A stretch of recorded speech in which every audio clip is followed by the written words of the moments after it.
Continuações. Olha aí, cara. Aula passada, ontem, né? A gente, galera, começou a falar sobre um sistema com uma força restauradora.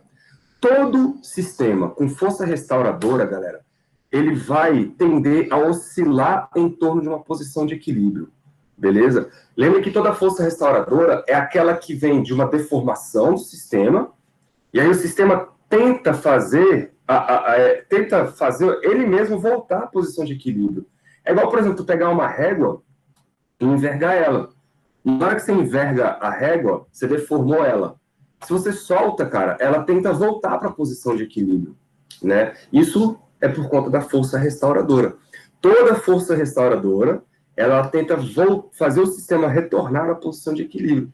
E quanto maior é a deformação, maior é a força. Por isso que a gente usa a modelagem KX, né? Porque aí é uma força proporcional à distância. Percebam que nesse momento a gente associa a origem como sendo o momento em que a força é zero, beleza? O local onde a força é zero. Né? E aí quando você puxa o sistema da origem e ele solta, ele passa a oscilar em torno dessa posição de equilíbrio. Aí vocês viram na aula passada que a equação de movimento é uma equação do tipo senos ou cossenos, e faz muito sentido, porque você tem ali uma oscilação, daí você tem uma frequência, você pode calcular a energia do sistema, você pode definir uma energia potencial, que é kx quadrado sobre 2, e a energia ela é constante. Isso significa dizer que a energia ela não varia, beleza? Com o tempo. A energia nem aumenta e nem diminui. Por quê? Porque não tem forças ali que não são conservativas. Só tem uma força, que é a força restauradora. E ela é uma força conservativa. Tudo bem? E a importância do movimento harmônico é exatamente porque ele consegue ser aplicado, as equações de movimento do movimento harmônico conseguem ser aplicadas em várias situações físicas, principalmente aquelas onde você tem pequenas oscilações, beleza? Foi tudo isso que a gente viu ontem. Aí agora, o que nós vamos fazer? Nós vamos tentar nos aproximar um pouquinho mais do caso real, que é o quê? É inserir ali uma força de atrito. Quando você insere uma força de atrito, você sabe que ela depende da velocidade, né? Ali uma resistência, pode ser uma resistência com ar, uma resistência com o próprio chão, mas a gente vai colocar uma força, considerar uma força que ela depende linearmente da velocidade, beleza? E aí, nesse tipo de situação, vocês vão ver que existe um amortecimento na sua oscilação. Isso quer dizer que a amplitude não é mais constante, a amplitude ela vai decaindo até que o seu sistema ela entre em repouso, obviamente, na origem. Beleza, galera? Essa vai ser a nossa historinha.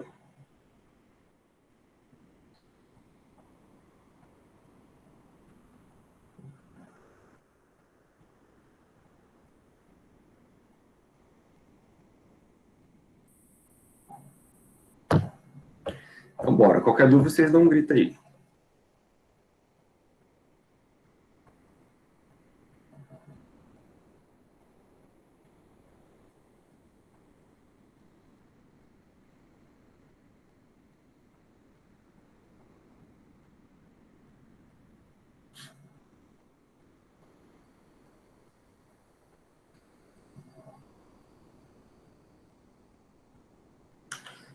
Então, beleza. O que a gente vai fazer? Vamos considerar, além da força restauradora, nós vamos considerar que existe também uma força resistiva. Deixa eu aumentar aqui. Uma força resistiva, ou seja, uma força de atrito, né? Resistiva.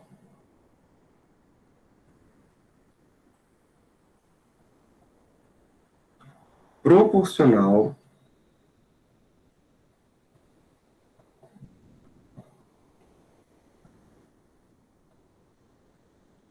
à velocidade.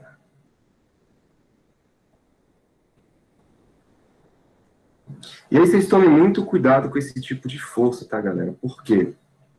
Porque quando a força ela é resistiva, quer dizer que ela tende a diminuir a velocidade do sistema e não aumentar. Então, ela está sempre no sentido contrário ao da velocidade.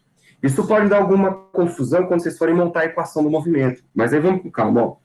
Então, vamos considerar uma força resistiva do tipo F. Eu vou botar assim, ó, uma força de atrito, né? Menos B, uma constante qualquer, vezes o vetor velocidade.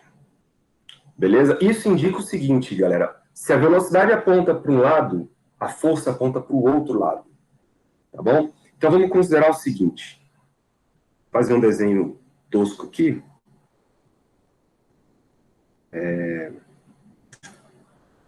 Rapidinho. Então aqui é uma parede. Aqui é um chão.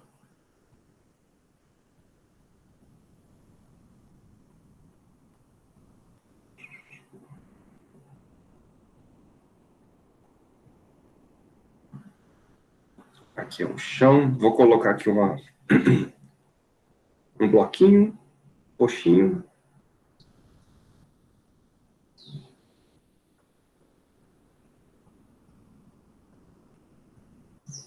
Olha aí que beleza.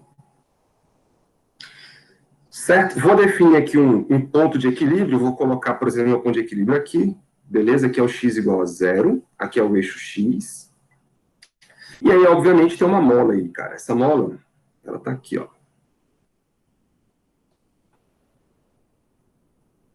Pronto, essa mola tá aí. O que acontece, galera? Vamos pegar uma situação em que você tem aí uma velocidade, esse cara tá indo para a direita. Se esse cara tá indo para a direita, a velocidade dele é para a direita, ok?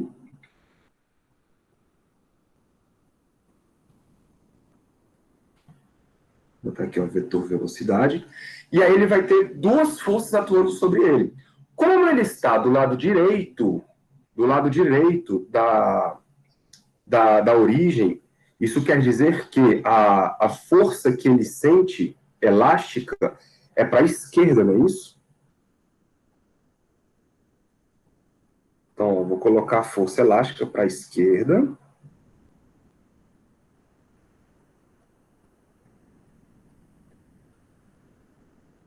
Meu filho, pega isso.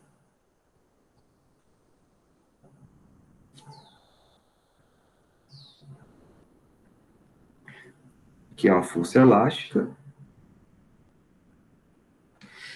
E, claro, se você quer uma força de atrito contrária à velocidade, essa força de atrito tem que ser para a esquerda também. Então, eu vou escrever aqui, ó, um FAT. Olhando desse ponto de vista, galera, a equação de movimento fica fácil de enxergar, né? Porque a gente sabe que a equação de movimento vai ficar assim, ó.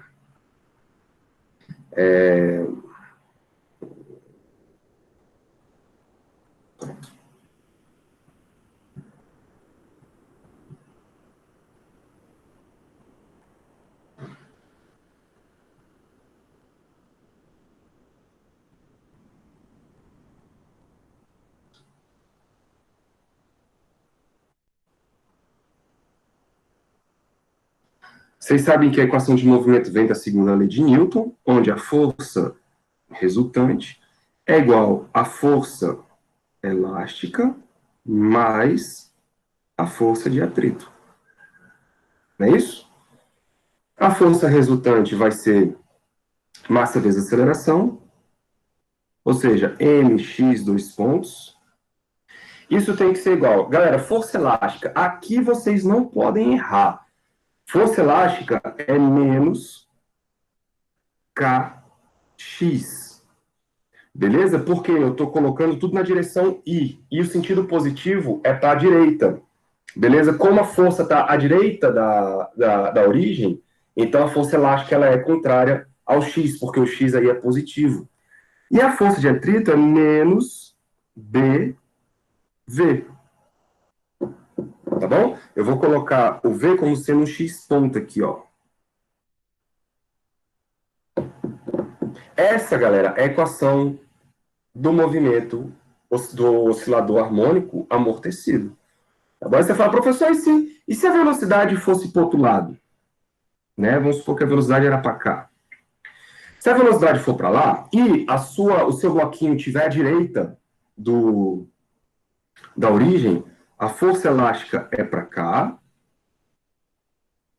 e a força de atrito é para cá. De qualquer maneira, galera, a equação do movimento vai continuar sendo mx, dois pontos, menos kx, menos bv. Aí você fala, professor, mas por que é menos bv, sendo que a força de atrito aponta para a direita?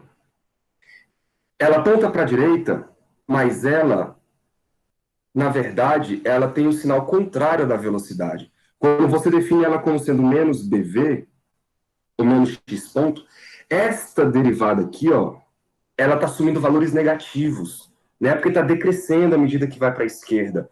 Então, como ela assume valores negativos, o menos que surge aqui mata o menos daqui, e aí a força ela inverte o sinal, né? Ela fica para a direita.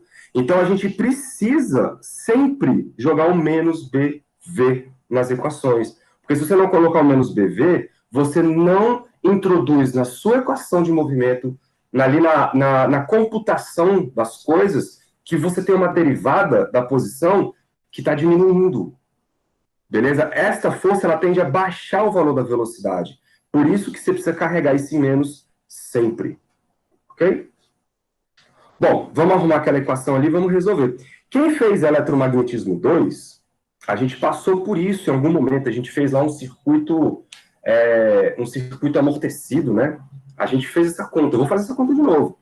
Beleza? Então, ó, vou jogar todo mundo para o lado só, fica mx, dois pontos, mais kx, mais bx ponto, igual a zero.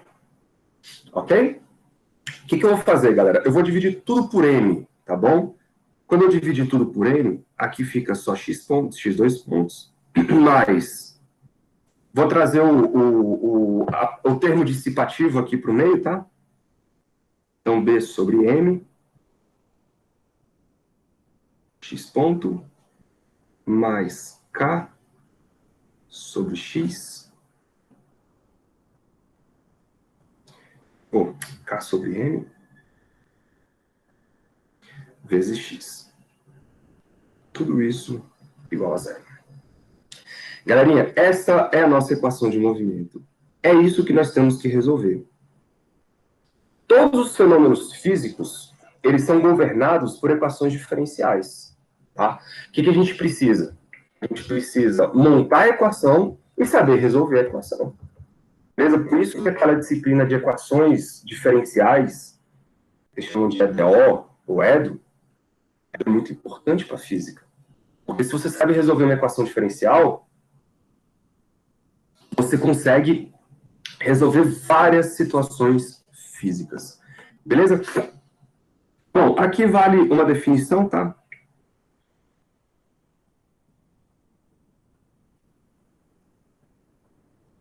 Nós vamos definir duas coisas. Primeiro, eu vou chamar de um beta, que eu vou seguir a anotação do livro de vocês. Vou chamar de um beta, um B sobre 2M, e vou chamar de um ômega zero, a raiz de K sobre M. Bom, se você analisar aí as unidades, cara, olha só. Se você analisar as unidades, o B está multiplicando uma velocidade, certo? Se o B está multiplicando uma velocidade, isso tem que dar uma força. A velocidade é metro por segundo, não é isso? Metro por segundo. Para isso dar uma força, força é o quê? É massa vezes aceleração. Então tem que ter 1 quilo né? Junto com o B. E tem que aparecer um segundo aqui ao quadrado, ó. Então tem que aparecer um segundo lá embaixo. Ok, galera?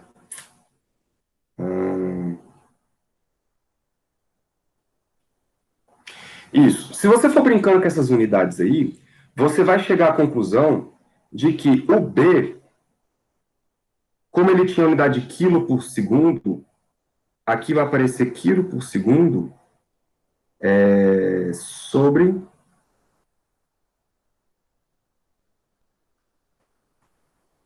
sobre quilo, né?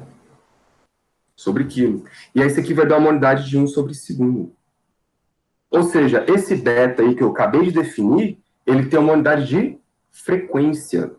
Então, o beta e o ômega representam frequências nessa minha definição. Tá bom? Só que eu vou dar o nome do seguinte. Vocês estão vendo que o beta ele está associado ao B? E o B não é a constante que tem a ver com o termo dissipativo? Pois é. Por esse motivo, eu vou chamar isso aqui de parâmetro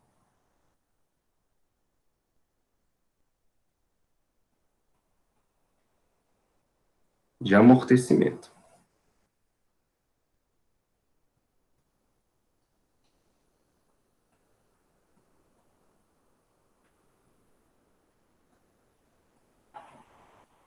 E esse bichinho aqui, vocês já viram ele na aula passada, ele é a frequência do sistema quando não existe amortecimento.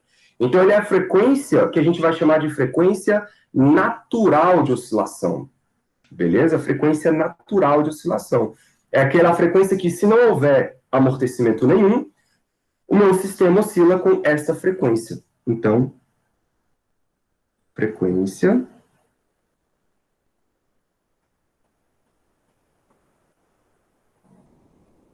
natural de oscilação, né?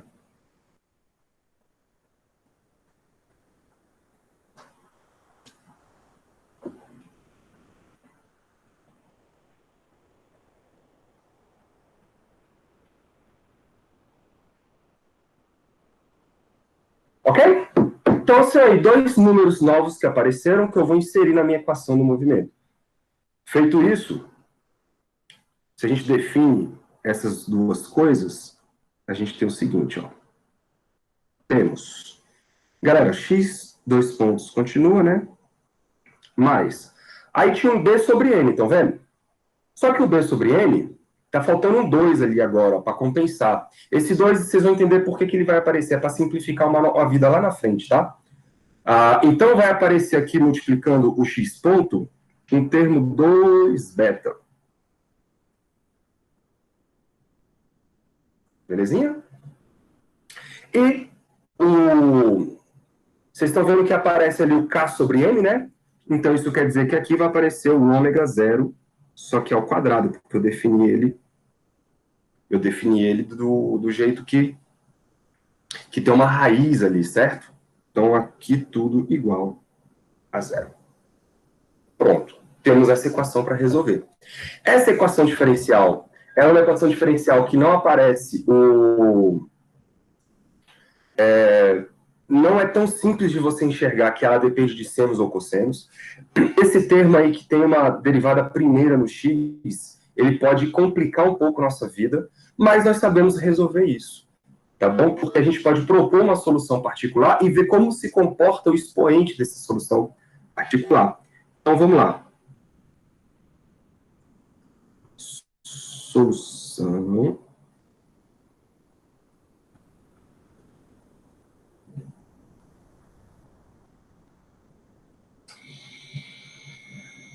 particular.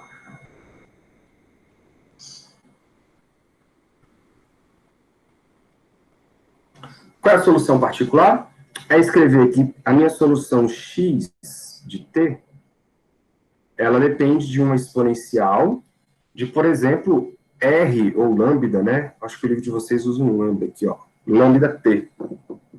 Tá bom? Se você propõe isso, a derivada primeira disso vai ser lambda vezes elevado a lambda t, certinho?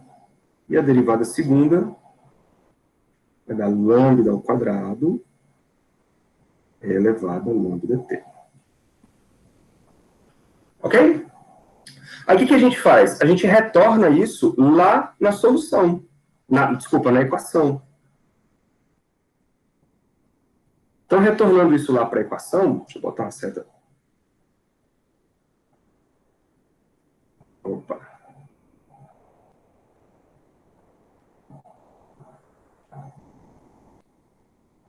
Retornando isso lá em cima, galera, vai ficar assim, ó, lambda quadrado, né, vezes a exponencial de lambda t, fechou? Mais 2 vezes beta, vezes lambda, e elevado a lambda t, e a última é mais ômega zero ao quadrado, vezes a exponencial de lambda t. Isso tudo igual a zero. Entendeu o que eu fiz? Só substituir aqui em cima, ó, nessa equação.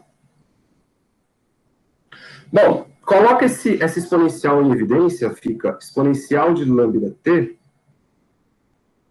que multiplica lambda ao quadrado, mais 2 beta, 2 beta lambda, né? Mais ômega zero ao quadrado, tudo isso igual a zero. Beleza, então o que a gente tem aí? Nós temos uma equação característica, cara. A equação característica ela vai definir como que se comporta esse lambda, ok? Então nós temos aí uma equação quadrática em lambda e a gente sabe resolver a equação quadrática em lambda. Vamos lá? Eu vou só repetir aqui a equação. A equação característica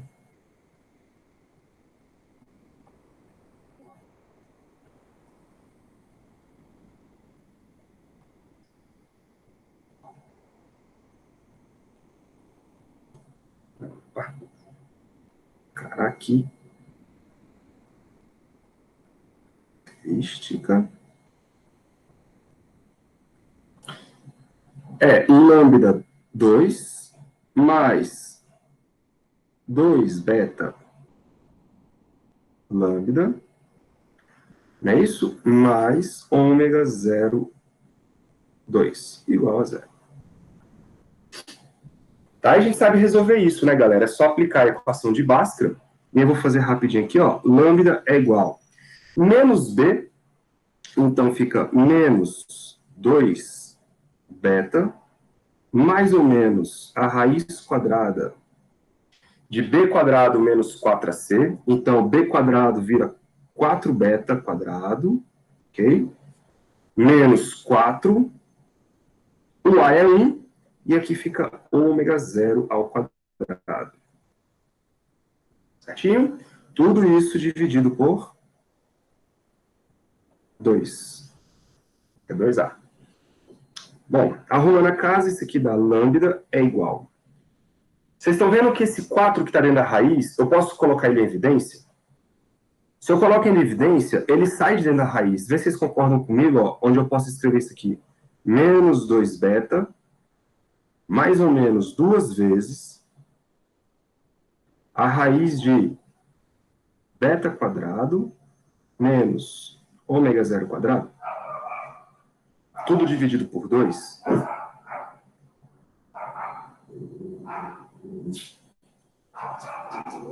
Tranquilo isso? Só tirei o 2 de dentro aí dos meus sistemas. Quando ele entra, ele vai com quadrado, né? Ele vai com 4, multiplicando todo mundo. Então, meu lambda,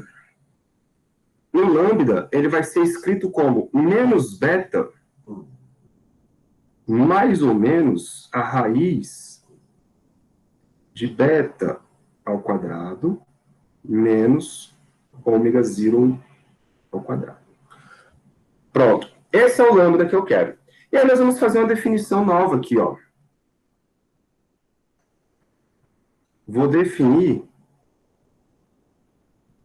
definindo... Essa raizona aí, galera, vai ser uma nova frequência.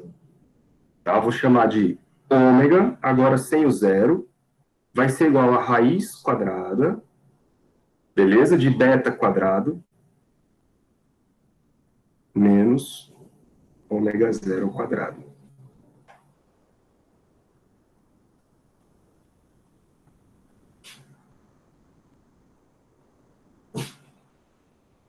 Então, vocês estão vendo que aí eu defini uma nova frequência em termos da frequência natural, beleza? Que é o ômega zero, e do nosso parâmetro de amortecimento. Então, essa frequência aí, nós vamos chamar de frequência do oscilador amortecido. Por mais que esse termo não seja um termo muito legal, por quê? Porque para ser frequência, galera, é porque o sistema oscila, e quando ele oscila, quer dizer que ele retorna sempre com as mesmas características originais, né? Porém, aqui isso não acontece. Por quê? Porque sempre que, por exemplo, vamos supor, se você fizer um gráfico aqui, ó,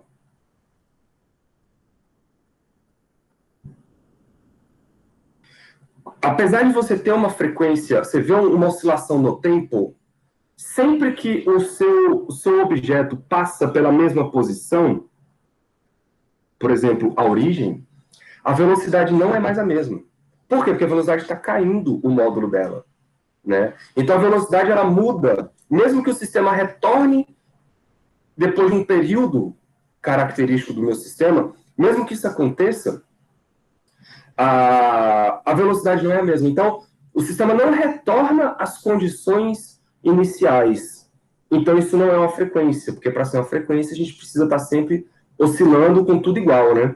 Mas, como isso aqui está sendo repetido no tempo, então a gente tem aí uma oscilação temporal. Aí a gente usa o nome frequência, tá? Mas não é uma frequência do termo puro, assim, né? Se eu posso falar isso. Tudo bem? Então tá, definindo isso, a gente vai ficar com o seguinte.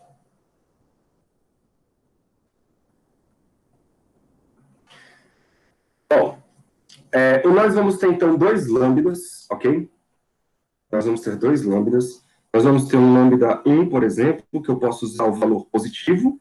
Então fica menos beta mais ômega. E eu posso usar o valor negativo, menos beta menos ômega.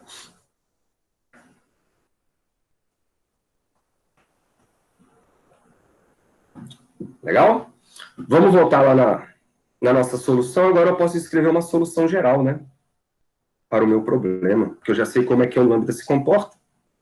Então,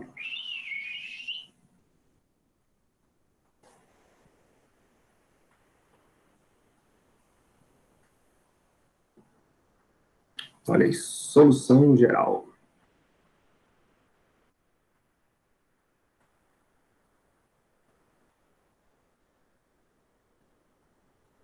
Solução geral. Posso escrever, galera, solução geral como sendo x de t, que multiplica em uma constante, né?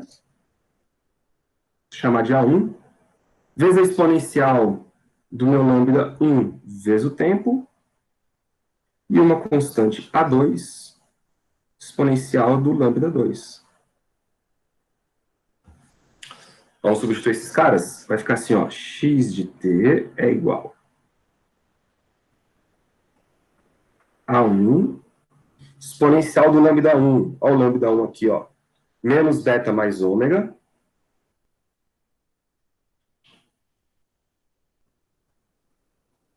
Só que tudo isso aqui vezes o tempo, né?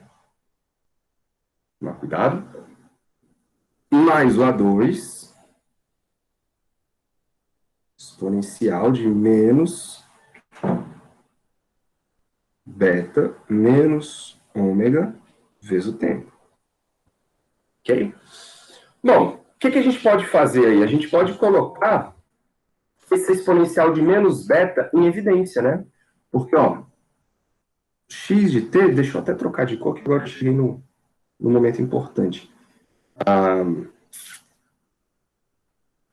O x de t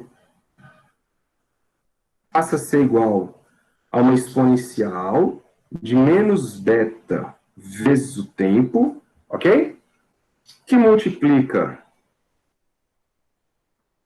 vê se vocês concordam, fatorei A1 exponencial de mais ômega t mais A2 exponencial de menos ômega t.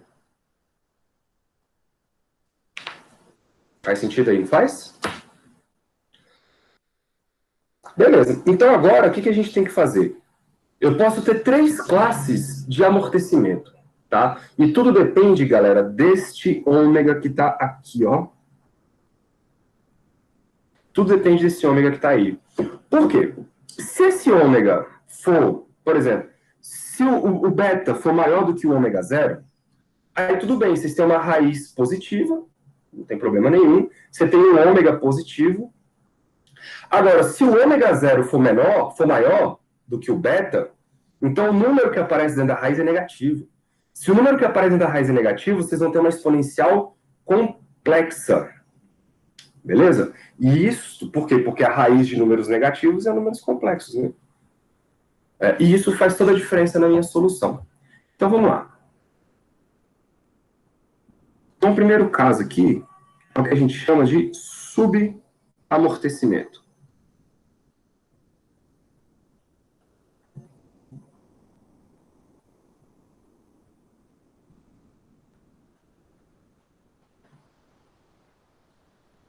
Subamortecimento. Nesse caso, galera,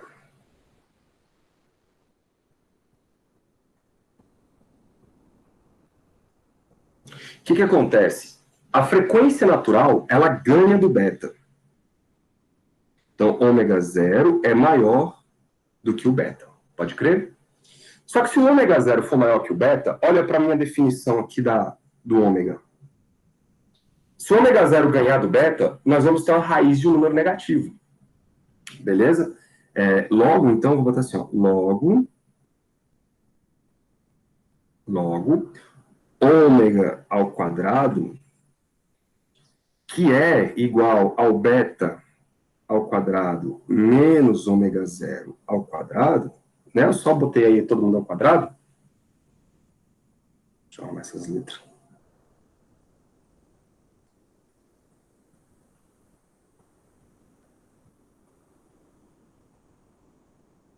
Isso tudo vai dar um resultado negativo. E a gente sabe que resultados negativos, dentro de raízes, dão valores complexos. Então, o que a gente vai fazer? Olha a jogadinha mestre, ó. O ômega, sabemos que ele é a raiz quadrada de beta ao quadrado menos ômega zero ao quadrado. Só que aí eu vou inverter a ordem das coisas aqui dentro.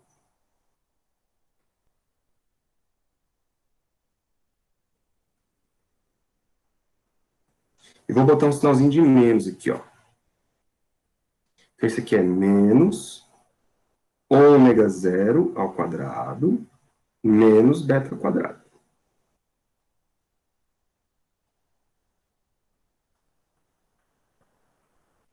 Estão captando a brincadeira?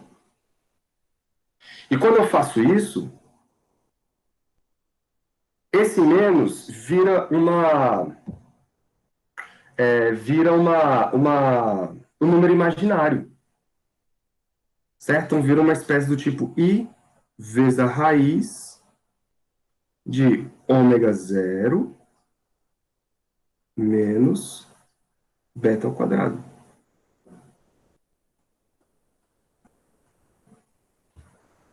Ômega zero ao quadrado, né?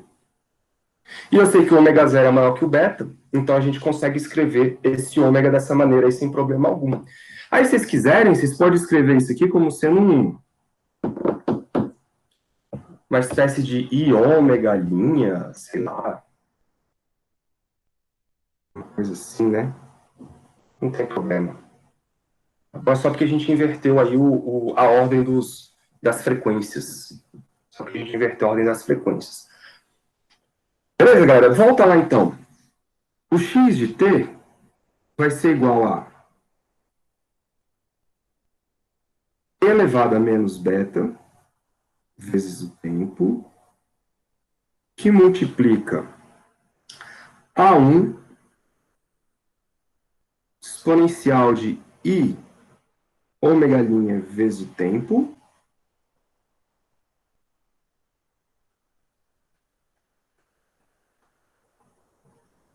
I ômega' vezes o tempo, beleza? Mais A2 vezes a exponencial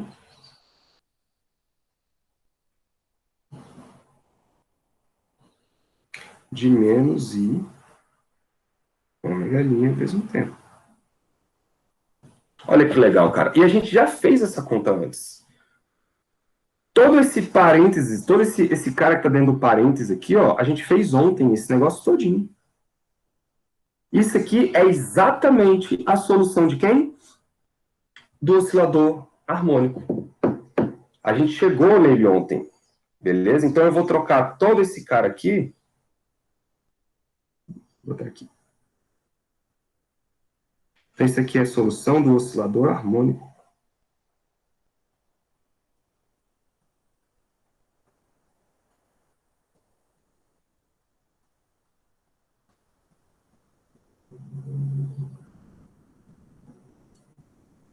Beleza? De maneira que eu posso escrever, então, a minha equação sendo x de t é igual a uma exponencial de menos beta vezes t, beleza? E aí a gente pode escrever como aquela solução, por exemplo, do tipo cosseno, né? Cosseno de quem? Aí tem que tomar cuidado, o cosseno aqui é do nosso ômega'.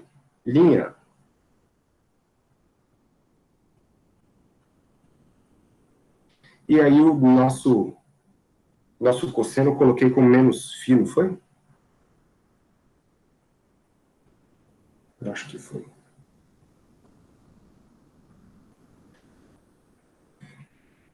Vocês conseguem visualizar o que está acontecendo aí? Tem uma...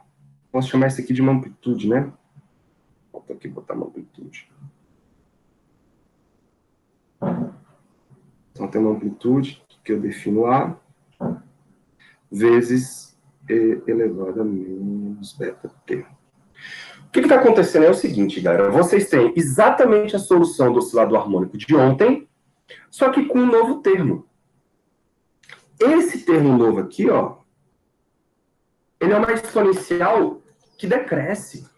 Se ele é uma exponencial que decresce, você tem uma exponencial que está modulando a minha oscilação. Então, eu vou ter uma oscilação acontecendo, só que ela é limitada por essa exponencial. Essa exponencial força o meu movimento a cair a amplitude. Né? A minha amplitude está associada com isso aqui tudo. Ó.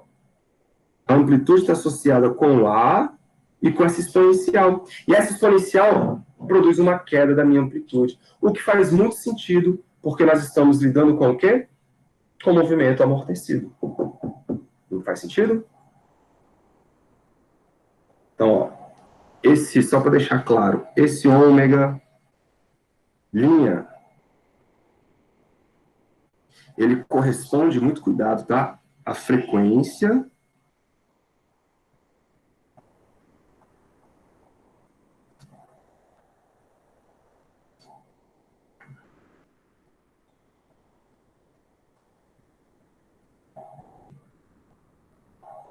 angular, né, do oscilador amortecido.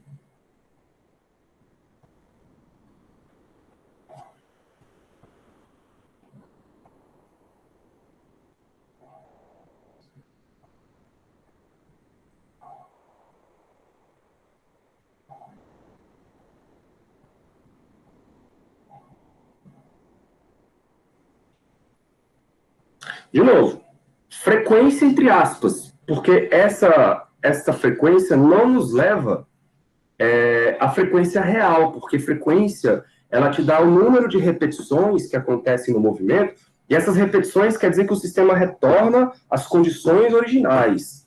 Aqui nós não temos as condições originais sendo restabelecidas, porque a velocidade vai caindo. Tudo bem? Então, apesar de passar... Deixa eu ver se eu tenho aqui a figurinha.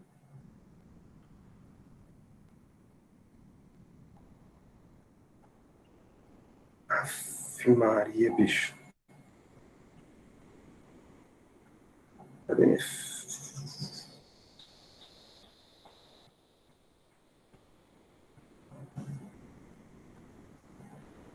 Fica mais fácil.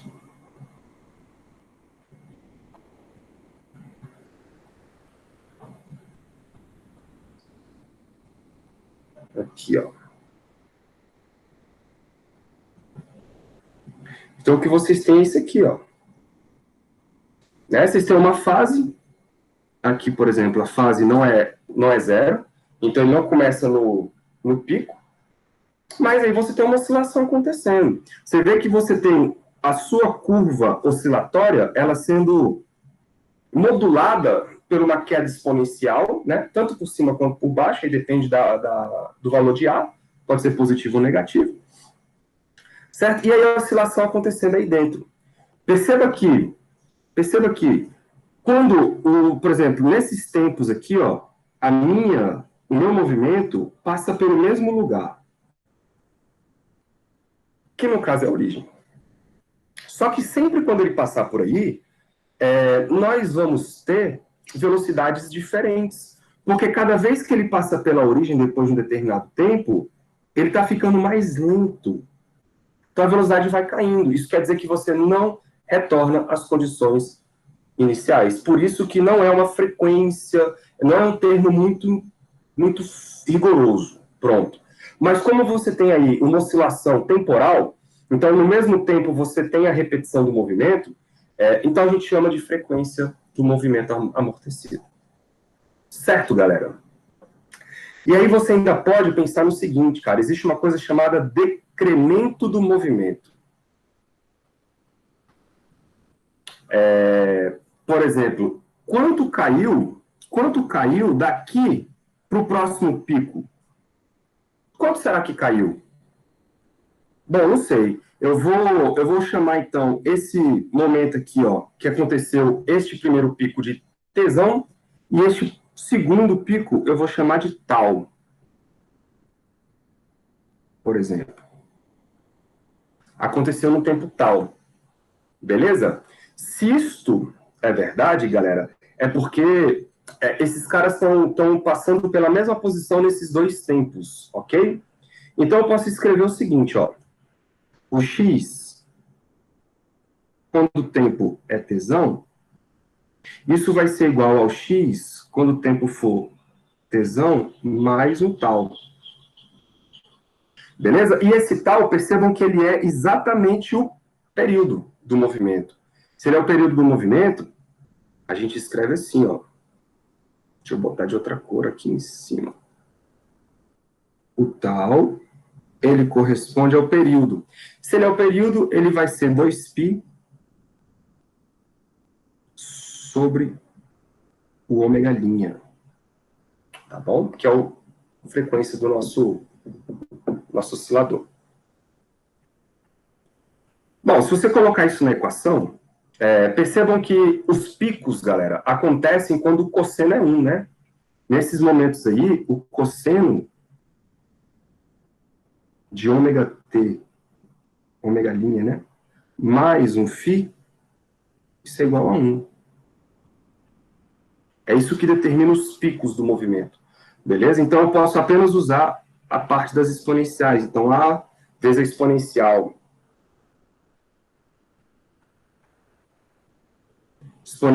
de...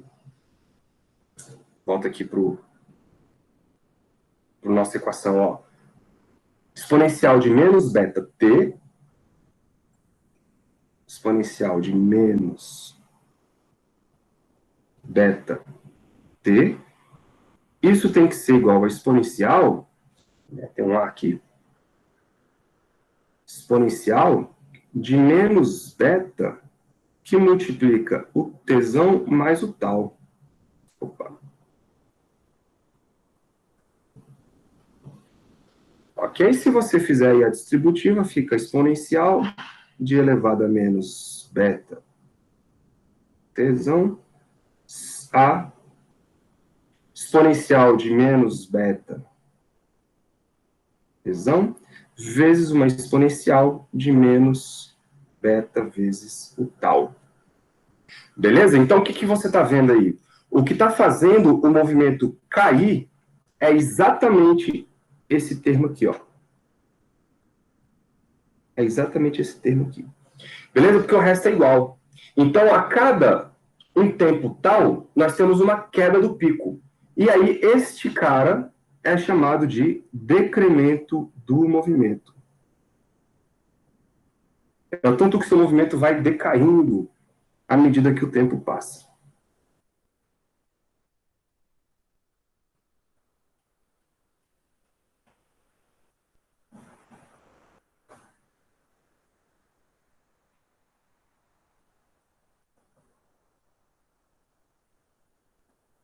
Decremento do movimento. Você pode chamar isso de tesão, sei lá. Se eu chamar de tesão, isso vai ser exponencial de menos beta tal. Onde o tal, não se esqueçam, corresponde ao período. Uma galinha. Muito bem, dúvidas até aí?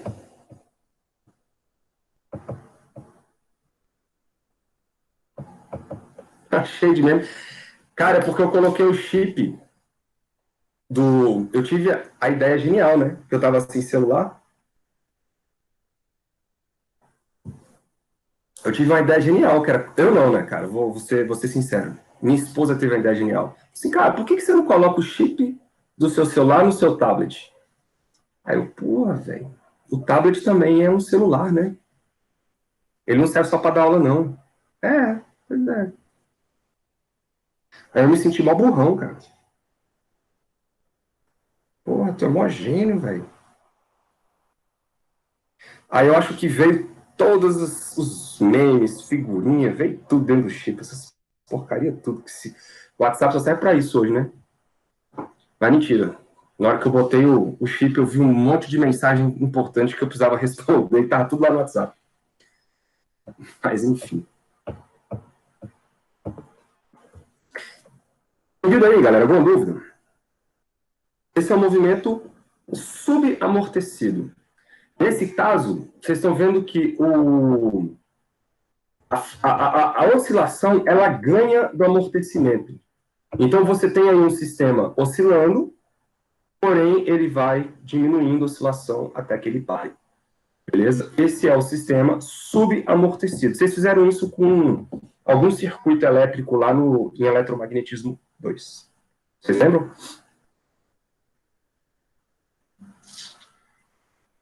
Até alguma dúvida?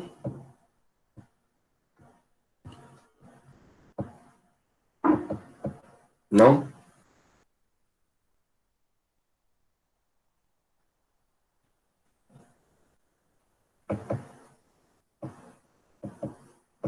Não, né? Então tá bom. Então vamos para o segundo caso. Qualquer coisa vocês me dão um grito aí. Verdinho. O segundo caso, galera, é o tal do amortecimento crítico.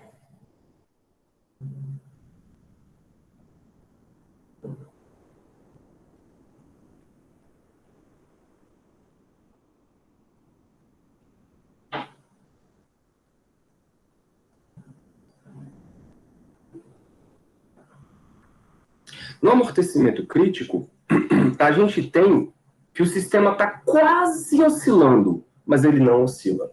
Beleza? Então a gente escreve assim, ó. O sistema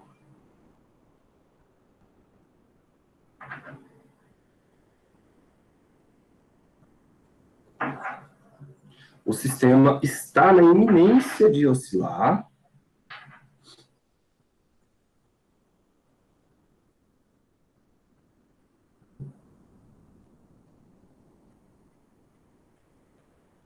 Iminência de oscilar.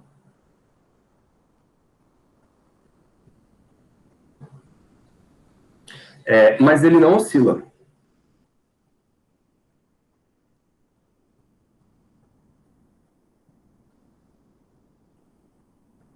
Mas não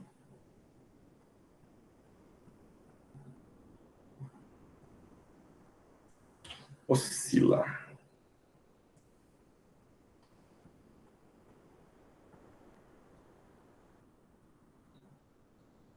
Mas não oscila. E isso acontece, galera, porque a nossa frequência natural e o nosso beta são iguais. O beta é igual ao ômega zero. Se o beta é igual ao ômega zero, você vai ver o seguinte, cara, você não vai ter duas raízes aqui, ó. O lambda, ele vai ser simplesmente igual a beta, né? Porque se esse termo aqui for um igual ao outro, isso aqui zera. Então, as nossas raízes lá em cima fica só o beta. E aí a solução geral para esse tipo de coisa, e aí vocês podem conferir depois, vou escrever assim, ó. Aqui, as raízes são iguais.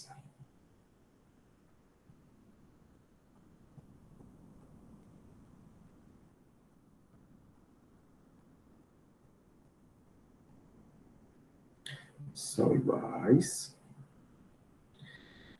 Né? Tanto lambda 1 quanto lambda 2 são iguais a beta. E aí eu tenho uma nova solução, tá bom? Por quê? Porque agora eu tenho um termo linear no tempo também. Se vocês depois quiserem conferir, eu vou escrever aqui e depois vocês confiram. Então, uma função do tipo f de t, né? Uma função f de t do tipo e elevado a t vezes e elevado a um lambda vezes t, ou seja, coloquei aqui um termo linear no tempo. Isso também é uma solução, porque nós temos apenas uma raiz. Tá? Então, esse tipo de função também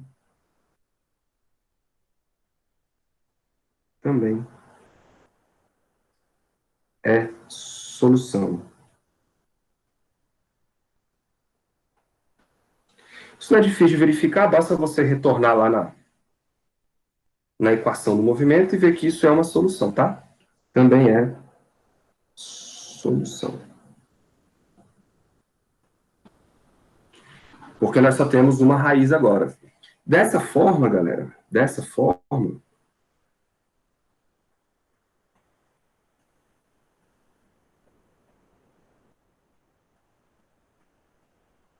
a solução geral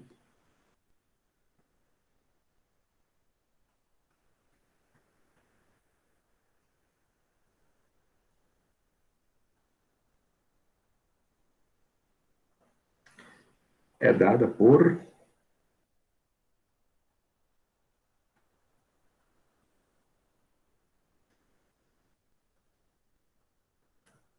vou botar aqui, ó, x de t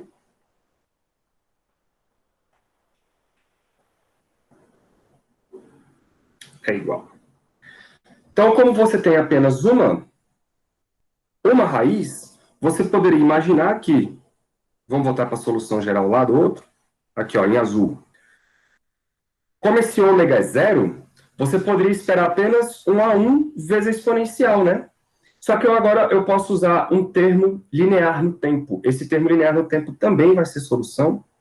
E aí a gente pode escrever assim, ó, exponencial de menos beta vezes o tempo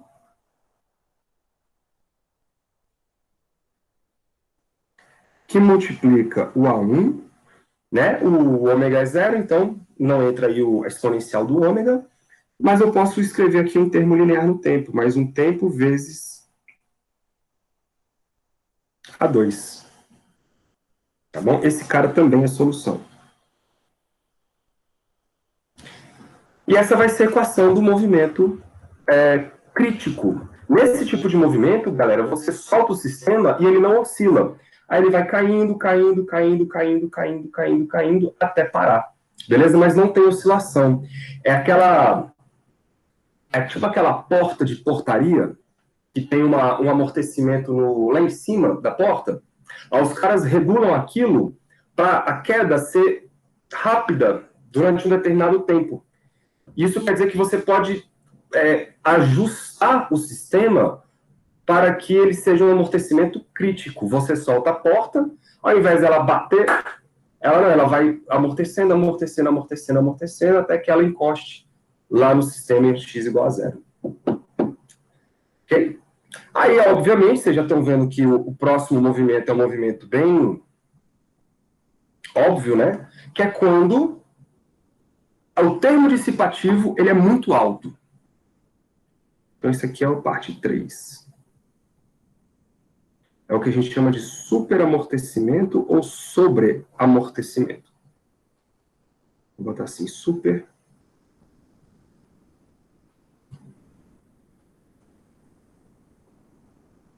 amortecimento.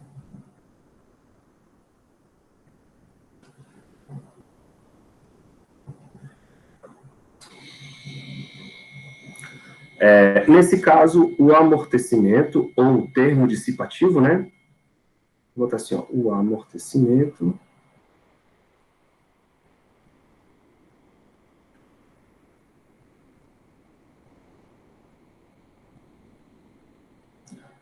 prevalece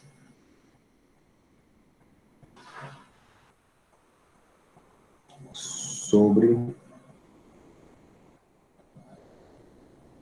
a oscilação.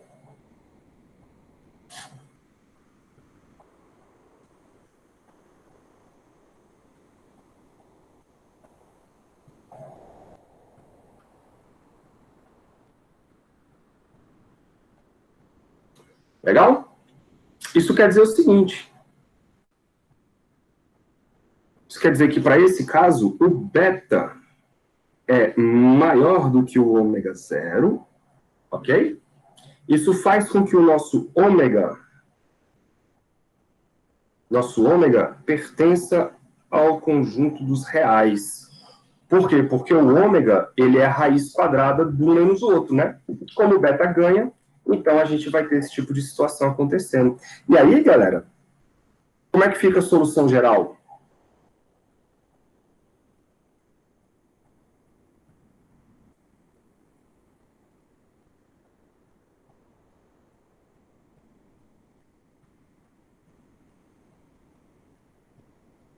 Solução geral, já vou botar aqui de corzinha vermelhinha. É igual à solução do movimento amortecido, né? Só que aí a gente escreve assim, ó, exponencial de menos beta vezes o tempo, que multiplica A1 e elevado a ômega t, beleza? Agora esse ômega ele é real, mais um A2 exponencial de menos ômega t. Tá bom? Essa é a solução geral. E esse ômega aí, ele é um ômega que ele é um ômega que não permite mais oscilação. Deixa eu pegar aqui um desenho.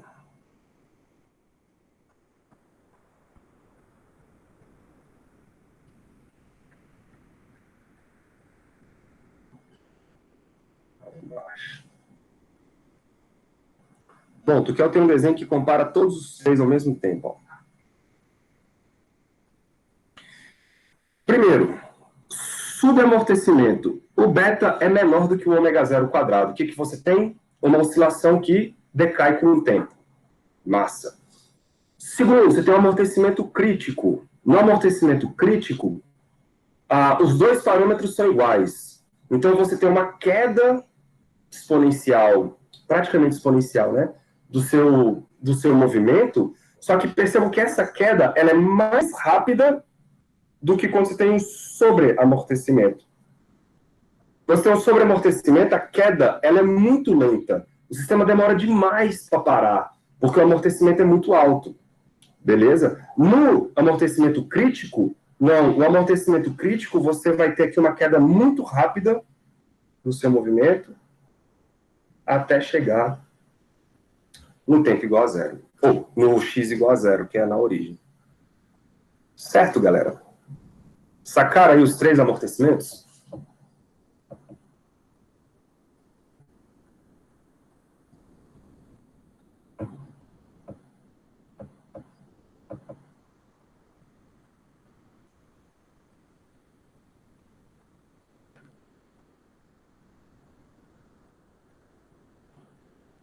Tá tudo bem?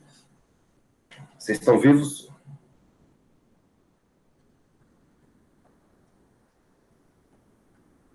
Absorvendo. Vocês lembram disso lá em eletromagnetismo? 2?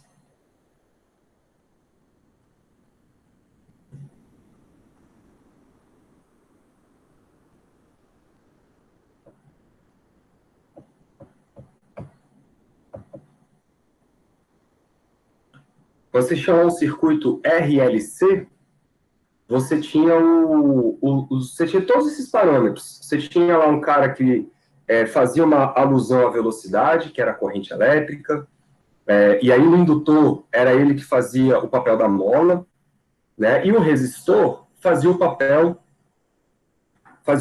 do termo dissipativo aqui. E aí você chegava na equação da carga sendo acumulada numa placa do capacitor, na outra placa do capacitor, você conseguia ver isso acontecendo com os 3 amortecimentos: amortecimento crítico, amortecimento, subamortecimento e o sobreamortecimento. A gente fez isso no semestre passado, inclusive, para a professora de vocês essa disciplina.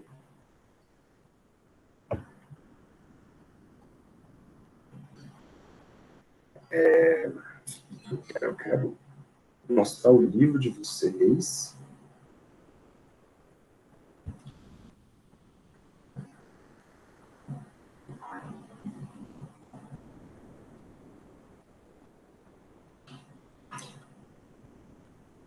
E eu quero, galera, o seguinte. Nós não vamos ter aula quinta.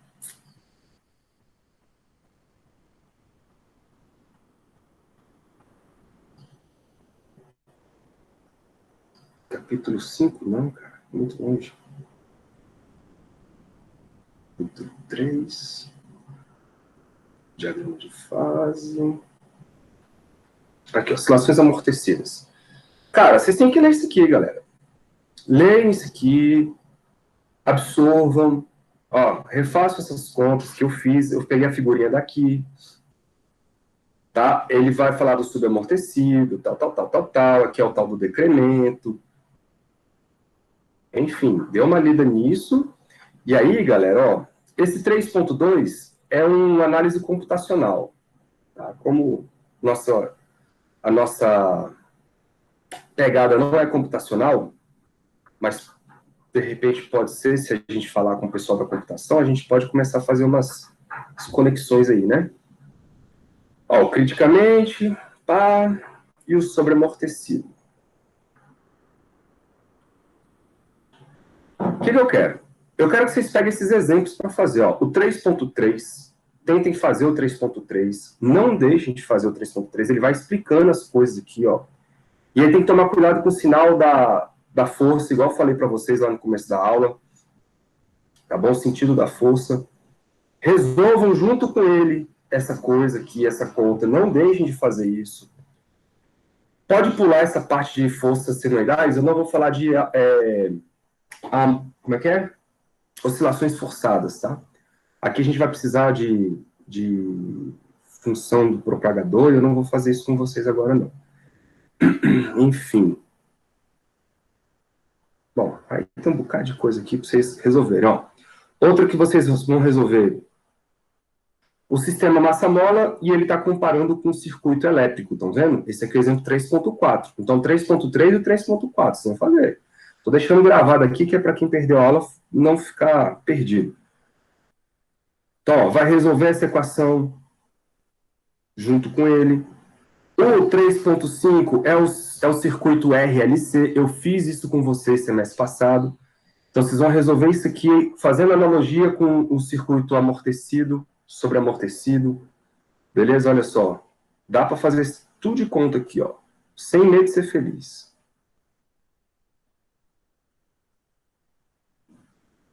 Se bem que essa parte aqui é a forçada, né? Aí lá a gente usou os fasores, não sei se vocês lembram. Aqui ele vai usar a equação diferencial.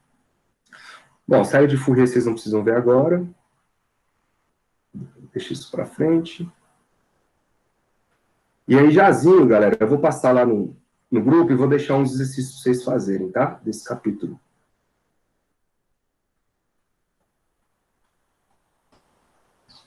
Tá? Tem exercícios muito bons aqui. E é para vocês fazerem todos, sem medo. Faça um grupo de estudos. Bonitões, alguma dúvida?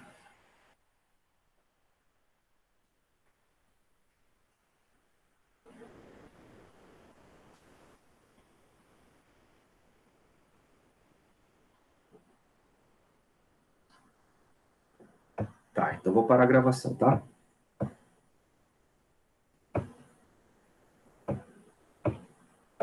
Foi.